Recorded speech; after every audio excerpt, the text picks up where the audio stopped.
Hey guys, and welcome back to my channel. If you're new here, my name is Sarah. Thank you so much for being here. Just a little bit about me. I love to travel, backpack, see the world, road trips, and because of that, I am starting a new series called Wanderlust Wednesdays, and every Wednesday I will be posting a video that will either inspire your wanderlust, give you travel tips and tricks, anything travel related will be posted on Wednesdays, and then I'm going to be posting a series called Sundays with Sarah, which will just kind of be everything else. I love delving into sustainability, thrifting, home decor, DIY, so that will all be on Sundays now. So I just wanted to kind of separate the two and give you guys a little bit of structure and give myself a little bit of structure. So that's going to be my new goal. I'm hoping that I can get it every single week, but if not, then bear with me guys. I'm not used to posting 2 videos a week, so it'll be something new for all of us. Okay, let's just hop right into this video today. Obviously, if you clicked on this video, you have a desire to backpack Mexico, travel Mexico. You are just wondering what the hostels look like in Mexico, all of which is totally fine.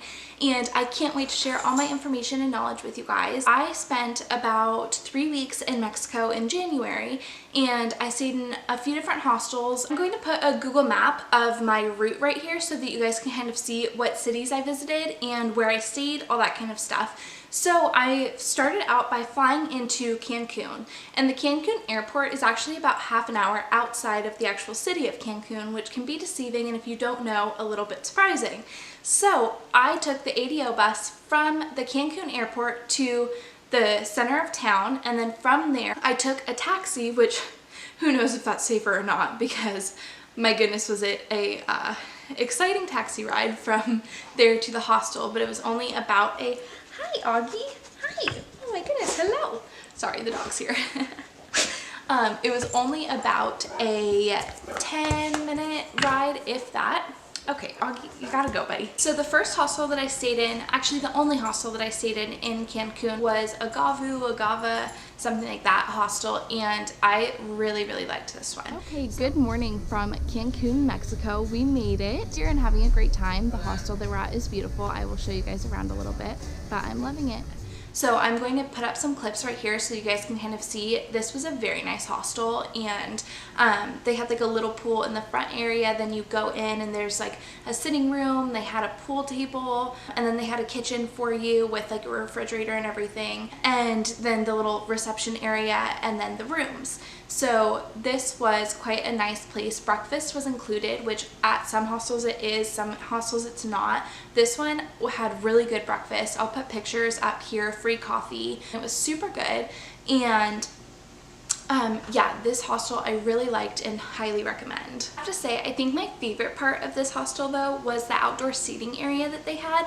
They had like this big area with some swings and like a couple of bikes and just like cute plants, and it was just absolutely adorable. The people were very friendly, accommodating, had great suggestions. It was really close to this amazing taco place that we ate at. I'm not kidding you, probably twice a day the entire time we were there. The waiters like knew us by name by the time that we left Cancun. So this was an awesome hostel. It was, I will say, a little bit tricky to find. We really struggled at first getting to it. Other than that, everything else was 10 out of 10. It was awesome. That was also where we went scuba diving in Cancun. I went to the Cancun Underwater Museum, and I'm gonna put a link to it in the description box and in a card right here, because oh my gosh, it was life-changing, terrifying, scary, amazing, just out of this world cool. So if you haven't heard of the Cancun Underwater Museum, I will just give you a brief description, but it's basically these underwater sculptures that you can either snorkel at or scuba dive at, and it is an unreal experience. I am not kidding you, like hands down top 5 favorite experiences of things that I've gotten to do in my lifetime. So highly recommend, plus check out the video because it's really cool. Okay, so from Cancun we went to Tulum next, and we stayed in 2 different hostels in Tulum. The first hostel that we stayed in Tulum was called Loom, I believe, and I will put all the information for all the hostels I'm talking about below. This hostel was gorgeous. I am not kidding you, like it was amazing. And this is probably my favorite hostel I've ever stayed at. Followed me for a while or have watched some of my other videos, you know that I backpacked to Europe last summer or last winter, and I stayed in a bunch of hostels and stuff there. So I have a lot of hostel experience, and this hostel is seriously so awesome. I love it. They are just, it was so clean. It was a really sought after hostel. You have to book it in advance, and I think you have to have a 2-day minimum. I was there during off season and it was still like hard to get reservations there. So know that, book it in advance. And I mean, right now we have lots of time to plan trips because we can't actually travel right now. So this will all be, you know, for future planning, but definitely check them out because they 100% are amazing and very affordable. Loom was beautiful, and I also met a couple of really sweet people there who I have kept in contact with, and I'm super thankful for those experiences. If you're watching, hi guys. But yeah, it was just such a good experience. They have like a little area where you can store food and all that kind of stuff as well. And then they have a really cool hangout area with a little bar, and they had really good excursions that you could go on. One day they were like biking down to a cenote, which if you don't know what a cenote is, it's basically this like huge pool of water in kind of like a cave. I'll insert some clips here of a cenote, which was so cool, and it's I think specific to the Yucatan Peninsula. So this next hostel that I stayed at, this one right here, I didn't love as much as the first two that I had stayed at in Mexico, and it was clean, it was pretty, it had a beautiful rooftop pool, the sunset was gorgeous at night, they had nice chairs you could lounge out in. I stayed at this one right after I stayed in Loom, and so I don't know if I was just not giving it a fair shot because I loved Loom so much that I was not super stoked about this one. We had to switch hostels because there wasn't any more availability for more nights at Loom. There was nothing in particular that I didn't like about this hostel. It just had a very different environment and feel, and for some people I'm sure that they absolutely loved it, and that is great, amazing, awesome, good for you, like 100%. Like I said, there was nothing wrong with this hostel, it just was not the right environment for myself. People were much more reserved there, not as willing to open up, make friends, do things together, which it is supposed to be more of a relaxing area. And they did have some activities. I think they had like yoga and a silent disco night and stuff. But yeah, so like I said, this hostel was fine. The bathroom, I remember, did like have a leak, and it was just like very wet in there, but the room was fine. We only stayed there for a couple of nights and it was totally fine. Some of them will just not be your favorite, and that is a-okay. So much of it honestly has to do with the people who are there and the, you know, people you meet while you're at that hostel, and so that will change obviously depending on where you are. So, you know, so much of that is just based on pure happenstance. I also want to say I don't want to make this video too specific to the hostels that I stayed in, but I did stay in a variety of different levels, I would say, of cleanliness, security, quality, so you can kind of see a little bit of a range of the different hostels. And on Hostel World, which is where I book all of my rooms through, it's really good giving you a breakdown. I will put up here so you can see it breaks it down with security, cleanliness, staff, location, all that kind of stuff, and it's so helpful. Seriously, that's how I book all of my hostels.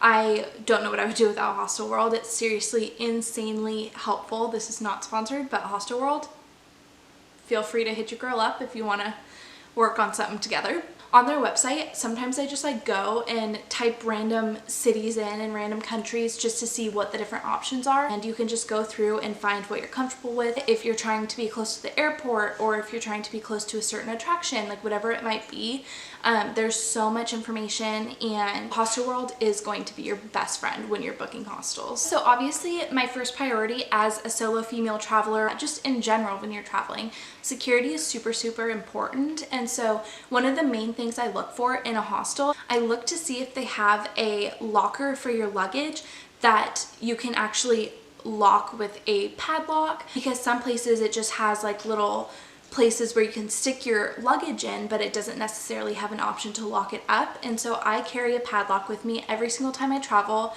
You can either do the combo one or the key one.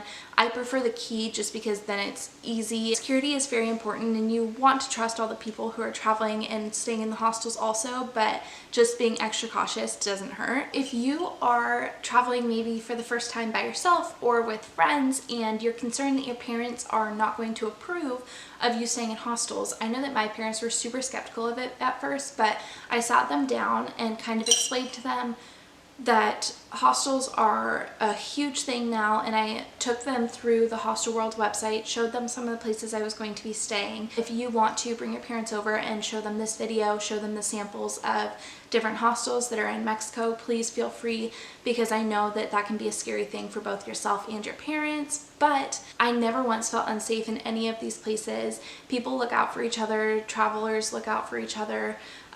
You know, it truly never felt unsafe in any of these hostels whatsoever. And clearly they're beautiful. I mean, the one in BACALAR, which I'm about to get to next, just will blow your mind. So let's hop right into that. So unfortunately, I only got to stay in this hostel for one night because it was a stopover to Belize.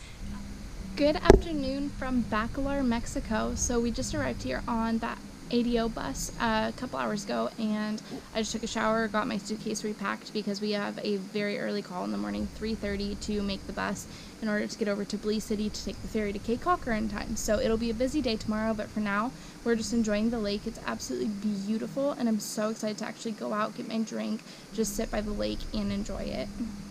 But BACALAR was beautiful, and this is probably my second favorite hostel I've ever stayed in, and it's called the Yak House, and it's just right on Lake BACALAR, and it's so beautiful. As you can see, there's a dock, and I just watched the fish and the sunset. It was just so cool, and they have tons of really cool activities right from the hostel that you can do. They had like a sunset boat tour, they had paddle boarding, tons and tons of stuff. That's awesome. They also have a bar on the premises. I remember it being pretty cheap for alcohol, and the rooms are nice. The bathroom was amazing. I remember the view out of the shower. I think I have like a little thing that I'll put in here of it. It was just like so beautiful. I hope that this video was helpful for you guys. You can get an insight into what the hostels in Mexico look like and what to expect. So don't forget to take into consideration all the tips and tricks that I let you in on in this video. And I'm also going to leave my email in the description box below. So if you have any more questions about the hostels or about my Mexico trip, about routes, about anything like that, feel free to send me an email. I would love to hear from you guys. Don't forget to follow me on Instagram. You can check out more live updates, and yeah, so keep traveling, keep exploring virtually right now, but once we can travel again, let's hop back out there. Thank you guys so much for watching today. I am super excited about these new series, and I will see you guys in the next one. Thanks so much. Bye.